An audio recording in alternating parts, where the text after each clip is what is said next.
Social media पर औरंगाबाद का एक वीडियो बड़ी तेज़ी से वायरल हो रहा है, जिसे औरंगाबाद के आदरणीय जज महोदय का बताया जा रहा है, जो अपनी नाराज़गी वहां के कलेक्टर महोदय से जाहिर कर रहे हैं। सुने आप वीडियो। क्या करना चाहिए था और क्या किया गया? मुझे ये नहीं समझ में आता है कि औरंगाबाद के जितने भी अधिकारी हैं ये बंद मनाने के लिए इतने उत्सुक क्यों रहते हैं। इससे पहले भी देखा गया था कि औरंगाबाद में बस लॉकडाउन करना इनका एक ही मोटिव नज़र आ रहा था, जबकि पूरे हिंदुस्तान के अंदर कोरोना फैला हुआ है, पूरी दुनिया के अंदर फैला हुआ है, लेकिन यहाँ पर उठे सुटे कोई ना कोई खड़े हो जाता है। और हमारा ये कहना था कि अधिकारियों के साथ लोक प्रतिनिधियों की भी जिम्मेदारी होती है उसमें। हमने कहा था कि ये 4 अधिकारी अगर बैठ के अगर ये फैसला कर रहे हैं तो हम कोई गोटियाँ खेलने के लिए नहीं बने हैं। उसके शहर में आमदार है, शहर में खासदार है, आप उनको भी कॉन्फिडेंस के अंदर लीजिएगा।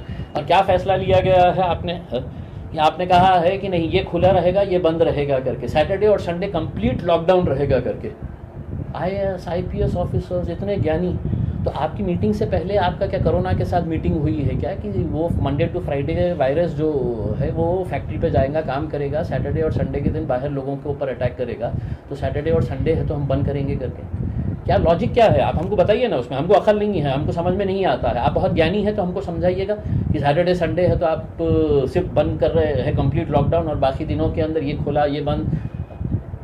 फिर उसमें ये फैसला लेते हैं कि शादी रजिस्टर्ड कर देना करके। शादी ज़िंदगी में कोई भी माँ बाप के लिए है तो अपने बच्चे की, अपने बच्ची की शादी के लिए वो ज़िंदगी भर कमाता है, मेहनत करता है। अब जिसकी शादी है तो 24 घंटे के बाद थी, जिसने है तो अपनी पूरी तैयारी कर लिया, उसने खाने पीने का इंतज़ाम कर लिया, उसने है तो अपना पूरा शादी हॉल का पैसा जमा कर दिया, और तुम अचानक बोल देते हैं कि शादी रजिस्टर्ड करो। कलेक्टर साहब, आपको पता नहीं है कि रजिस्टर्ड मैरिज करने के लिए भी 1 महीने का टाइम लगता है, नोटिफिकेशन देना पड़ता है। ऐसा नहीं है कि इम्तियाज़ जलील जा रहा और बोल रहा मेरी शादी कराओ अभी और उन्हें साइन करके दे रहे हैं करके। तो हमारा ये कहना है कि थोड़ा सा आप सबको कॉन्फिडेंस में लीजिएगा। उसमें इतनी जल्दबाजी करने की ज़रूरत नहीं है आपको कि लॉकडाउन करना है। पूरे हिंदुस्तान के अंदर हम भी घूम रहे हैं, हम पूरे हिंदुस्तान के अंदर घूम रहे हैं। और लॉकडाउन करने से पहले मोदी साहब से पूछ लेना था कि साहब आपने लाखों लोगों को जमा किए हैं पश्चिम बंगाल के अंदर, वहाँ पे क्या वायरस ने है तो छुट्टी लिया हुआ है क्या? जहाँ जहाँ इलेक्शन हो रहे हैं वहाँ पर वायरस की छुट्टी, और यहाँ पे 4 अधिकारी बोल रहे हैं कि नहीं नहीं नहीं हमको लॉकडाउन करने का है करके। जब तक अच्छे डिसीजंस रहेंगे हम साथ देंगे, जब तक नहीं रहेंगे तो खुदा हाफिज़।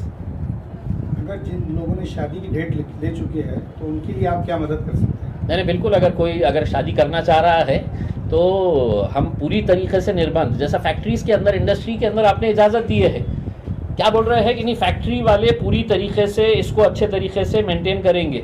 वही लॉजिक आप शादी खानों के अंदर कर दीजिएगा कि साहब 100 लोगों से ज़्यादा कोई नहीं आएगा या 50 लोगों से ज़्यादा नहीं आएगा करके। आप अचानक बोल रहे हैं कि नहीं रजिस्टर्ड मैरिज कर दीजिएगा करके। वाह कलेक्टर साहब, हाँ बहुत ही अच्छा आपने फैसला लिए हुए है। 1 दिन के अंदर आप कलेक्टर है, आपके अंडर में आता है मैरिज डिपार्टमेंट, 1 महीने का नोटिफिकेशन देना पड़ता है। अब जिन लोगों ने अपना शादी की पूरी तैयारी कर लिए है वो लोग अगर आज परेशान घूम रहे हैं, हमारे पास आइए, हम मदद करेंगे उनको जैसा जिस तरह से करने का है। जो आपने कंपनीज के ऊपर निर्बंध लगाए हैं वही निर्बंध लगाइएगा 50 लोगों के ऊपर। पुलिस वाले रख दीजिएगा उसके अंदर कि कोई बगैर मास्क के अगर आया तो उसके ऊपर कार्रवाई करो, 50 से 51 हो गया है तो कार्रवाई करो करके।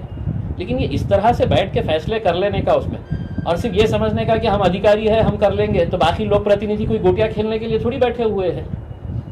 हम भी है तो 20 लाख लोगों का नेतृत्व करते हैं, हमको भी समझ में आता है कि क्या सही है क्या गलत है करके।